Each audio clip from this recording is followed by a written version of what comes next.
It's Edmonton's podcast on the Canada's Podcast Network. Emily Salsbury-Deveaux is an entrepreneur and a retailer. She first opened her fashion store, EMMYDEVEAUX, as a pop-up location in the West Edmonton Mall in February 2018. The store opened a permanent location in the fall of 2018 on Calgary Trail. She is former executive director of the School of Retailing at the University of Alberta. Welcome to the show, Emily, and thanks for taking the time today to be here for our listeners. Tell us a little bit about yourself, where you're from, and what your business is all about. I was born and raised here in Edmonton on the south side.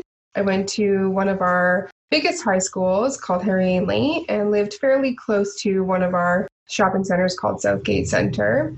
And I am a retail and real estate consultant or strategist. Never really confirmed that title since it was a self-title.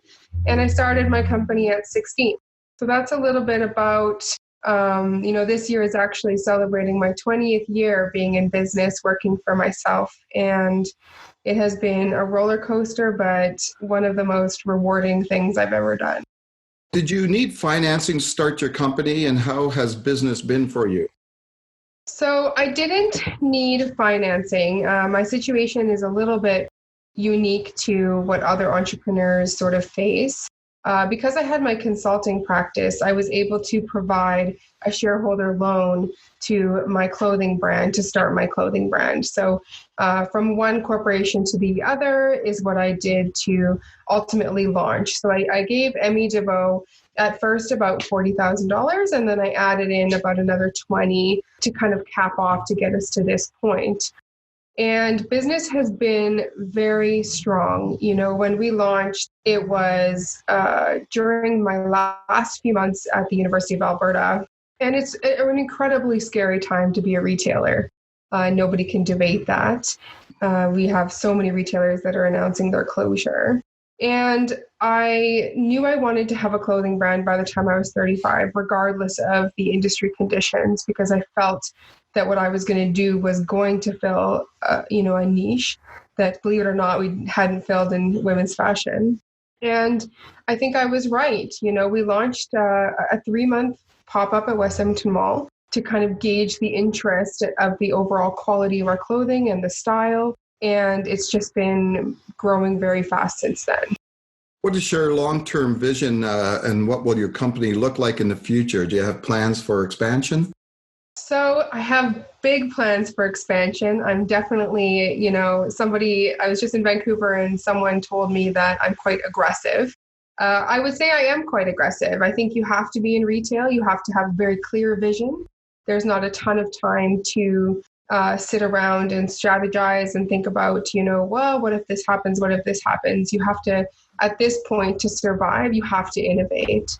And so I had met with a couple of venture capitalists, some here, some Calgary, and just realized that that wasn't the right move for my business. As we deal in very particular fabrics, we are more of a technical business when it comes to our fabric, and our values are very much driven into the structure of our company. And I didn't feel that those values would necessarily align with a venture capitalist or a private equity firm that has very driven goals of profitability. And, so that's not really the angle I wanted to go. So I am actually hosting 4 investment sessions this week for 61 of our customers. So I had this idea to sell 25% of our company to our very own customers. And so the uptake on that was beyond what I could have ever imagined. And we have people from Canada, from Toronto, Vancouver, Ottawa, Calgary, Vermilion, Lac La Biche, to Texas, New Jersey, Arizona, that are all interested in owning a piece of this company that is only 11 months old. So we've got big plans, but ultimately this year we hope to have 3 to 5 pop-ups, temporary pop-ups across Canada, where we can drive people to be comfortable with our quality and feeling our product, but then drive them to the digital website. So we really do want to be a digital company that people can really trust. What are the biggest benefits for you being an entrepreneur in Edmonton? What are some of the good points about having a business here? Even some of the tough things or challenges for our listeners so that they can keep an eye out for that. I would say short term, logistically, Edmonton is the place to be. So we bring in everything via DHL air currently. That's not a long-term vision. Long-term vision, you're going to have to look at bringing things in via boat. And I would say real estate is as well a good option here. You know, our prices for real estate, market conditions mean that you have a lot of room for negotiation. I think Edmonton has an incredible entrepreneur ecosystem. You know, there's a ton of entrepreneurship here. There's a ton of focus on entrepreneurship, which can be really good and really hard when there's no real focus on retail entrepreneurship. So I think I can't, being the expert or consultant that I am in Edmonton, you know, it's a very small pond and I'm a very big fish in the Canadian consulting pond when it comes to retail and real estate. And so I do feel that it's partly my responsibility to be that ecosystem for retailers. So for startups that are in retail, I have a lot of knowledge. So when I look at the ultimate resource pool for entrepreneurs in Edmonton and the lack of retail, I think it's more that it is my responsibility to bring that retail focus to this city. Now, we do some of our best work outside the office. Is there a place in Edmonton close to where you either live or work where you like to go, recharge or get inspired or just simply think about your business? Not really. So I typically like to build my workspaces to optimize my productivity. It's a very narcissistic way to build my ecosystem. So I have an entire building on Calgary Trail where I have my store. I also have a signage company. I have a logistics company, as well as 3 other startup companies. And it serves as a studio. It serves as my office space. And it's the place that I like to be the most because it's mine. I can bring my dogs. I really make my own hours and I can be here when I don't want to be. I don't like to be in noisy places. I don't like coffee shops. I don't like, I don't like the unknown. So I don't like the idea of going to a coffee shop and there not being a place where I'm comfortable. I have very big issues with space planning and I don't like places that are built inefficiently. I have a lot of issues with that. So I don't like going out in public for the most part. Here's a hypothetical question for you. Imagine if you were to start all over again and you just moved to Edmonton, but this time you don't know anyone. Knowing what you know now, what would you do and how would you do it to start all over again as an entrepreneur? Well, I think in my case, it hasn't necessarily been my network that has made this business successful. It's my technical understanding.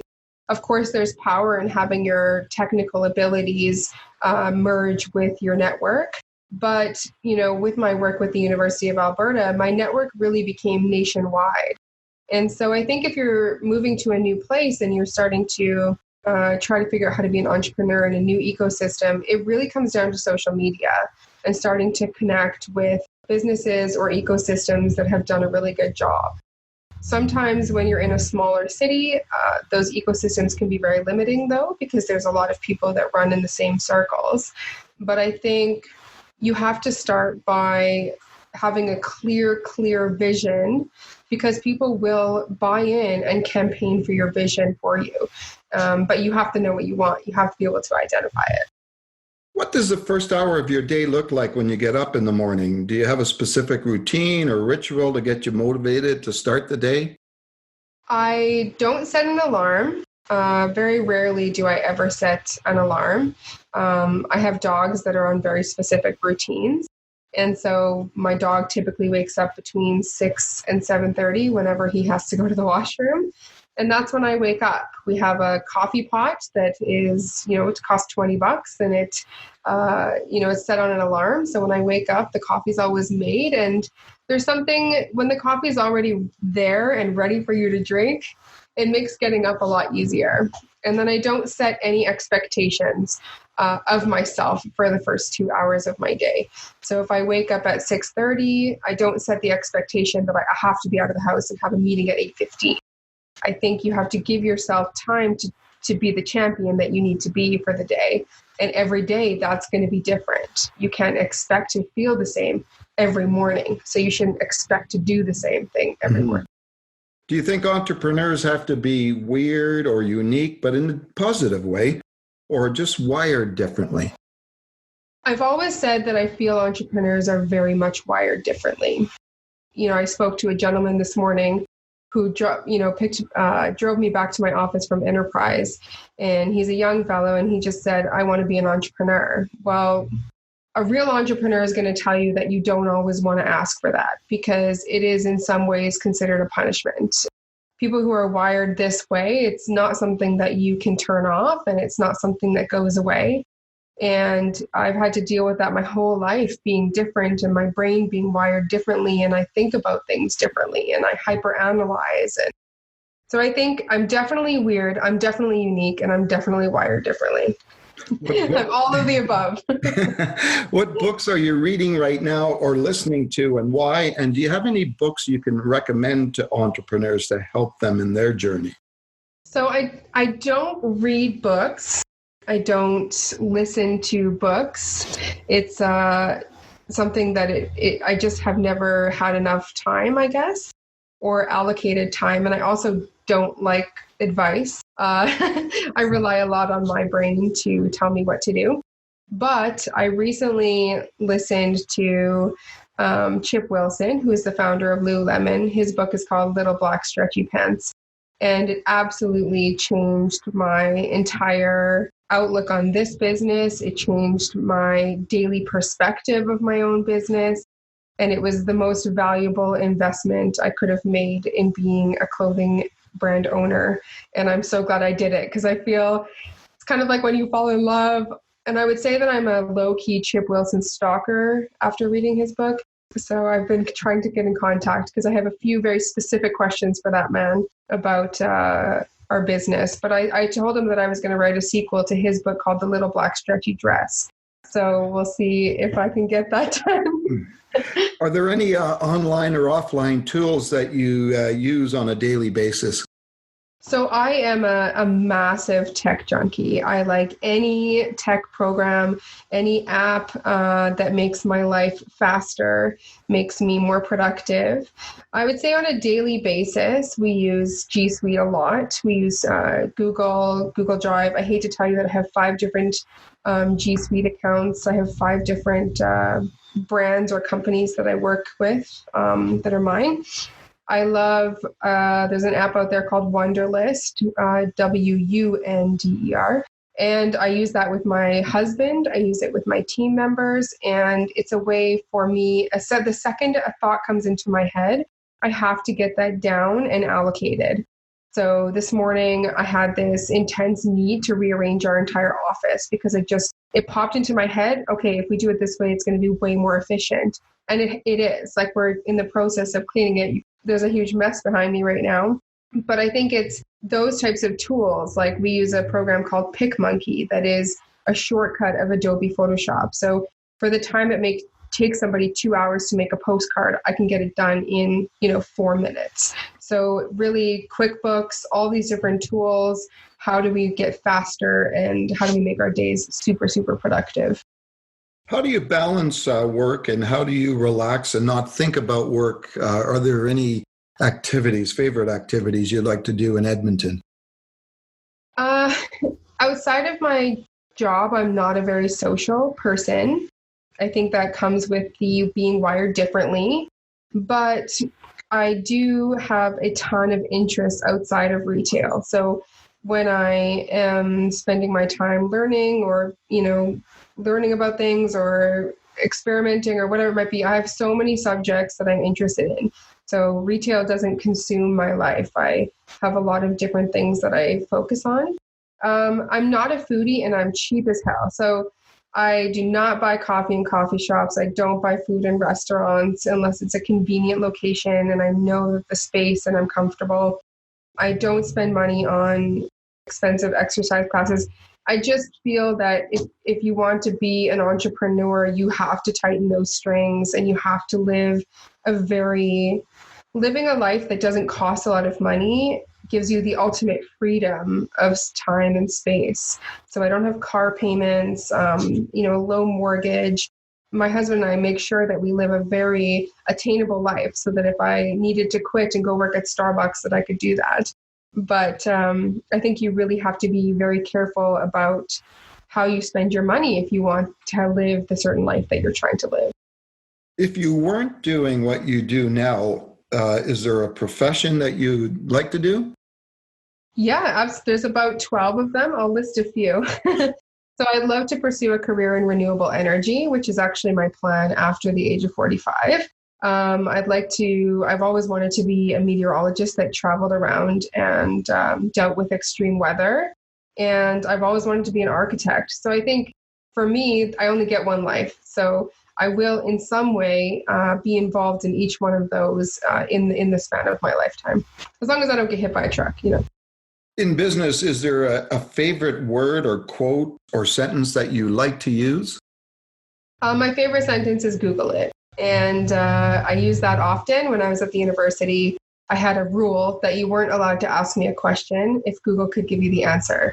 So it was nice because it really mitigated a lot of wasteful time because Google can answer any question that you have. Okay. So you shouldn't have to ask me how to do something, or I shouldn't have to teach you how to do it. You need to get into the mindset that you can learn how to do anything that you put your mind to.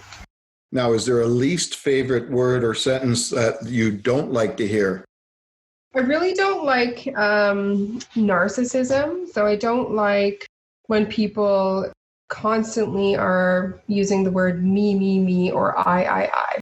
So this is, going on in my life and I have this, or I don't have this, or, we have a very personal centric, like a very self-centric environment right now. And I think it can be quite toxic. So I don't love people who tend to spend a ton of time talking about, themselves. Okay, if you had to pick one or two words to describe yourself, what would they be and why? Innovative, for sure. I constantly want to be an innovator so that other people can pull from what I'm doing. And strategic. I think that's the word that most people would apply to what I do. I'm very strategic. If I had a third, it would be ambitious, for sure. Is there anything that keeps you up at night? Nothing keeps me up. Sleep. I consider sleep part of my to-do list. And I think if you change your thinking and look at sleep as entrepreneurship recovery time, then you don't sacrifice it. I sleep 7 to 8 hours a day. The only time I'm really up late is if I'm designing, since I work with companies overseas. Okay, is there a top 3 list of things that you would have on your bucket list or for an inspired life list? So always, I have, again, probably about 100. The first one would be chase tornadoes. I would have done it already, but it hasn't been a very high activity tornado season down in what they call Tornado Alley in kind of the Oklahoma area. So I keep in contact with some people in Oklahoma, and the second they tell me which year I should come down to chase tornadoes, I'll be the first person there. My second goal is to spend the last part of my life with a lot of different animals. So I am very passionate, and I've always wanted to own a cow and some, goats and stuff like that. So I know that doesn't seem like something that a fashion designer is interested in, but that's what I'm interested in. And the third one is that I plan to retire owning an estate property /retreat where I spend all my time learning how to grow food, make wine, and people can come and learn about kind of organic living and kind of escape reality for a little bit. Mm-hmm. That's 3. Do you have any advice that you may have received over the years that you can pass on to entrepreneurs? Yeah, I have a lot of advice. I think one thing I'm not great at is accepting advice. And I believe it's because my brain is wired differently and has kind of planned everything out already. And so when somebody's giving me advice, they really have to come from experience. So, if Chip Wilson wanted to give me advice, I'm going to take it all day long because he's in the same exact positioning that I am. But I tend to shut down advice a lot as I find that people don't understand the business. So that's something that I haven't received any good advice, but my best advice to give is that you have to actually like the work. Like the narrative of being an entrepreneur or a CEO or a president or executive, whatever you're going to call yourself, is great. But at the end of the day, you have to actually want to wake up and do the actual work. You have to want to unpack the car that you packed or drive to Vancouver or do the paperwork. And each part of the business has to have equal attention. So as an entrepreneur, you don't just get to say, I don't like paperwork. It doesn't matter. You better learn to like paperwork or develop a system for yourself where you're doing paperwork, but you're watching Netflix. Like, you have to come up with systems because you don't just get to not participate in a piece of the business because you don't like it. Now, I have a different question for you here. There's a small tropical island just off of Fiji that only has one phone booth there with no internet. We're going to drop you off there and you won't have a computer, smartphone, tablet, whatever.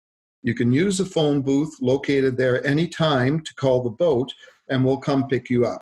How long would you last before you made that call and what would you do while you were there? So this is the strategic side of me. I have a number of questions. Do I have the basic necessities? Am I by myself? And do I have shelter? Those are my questions because I can't give you an answer without those. So let's say that I do.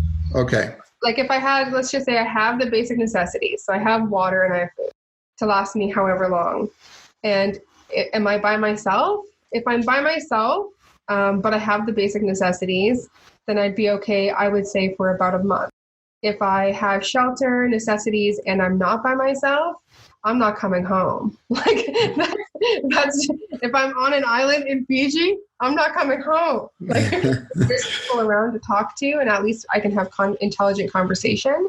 As long as I have necessities and intelligent conversation, I could eliminate technology because I would eliminate everything else. Mm-hmm. As long as Fiji will have me. Emily, tell me how our listeners can get a hold of you, and is there anything you would like to add before you leave us today? The best way to get a hold of me is Instagram. So you can look up at EMMYDEVEAUX. You can always Instagram or send us a message there, and our email is there and everything. Or you can check out my personal account, which is at whois_Emmy.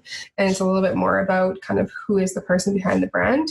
And I think any last thing I could say to everybody is really enjoy life. It's such a cool thing. And when you start to look at it as kind of your experiment or your one shot, I just think that you really need to think about things that you can do to really take advantage of all of the cool stuff that we can do on this planet. Thanks, Emily, for being our guest on Edmonton's podcast. I've learned a lot about you, your business, and I'm sure our listeners have as well. We'll see you next time.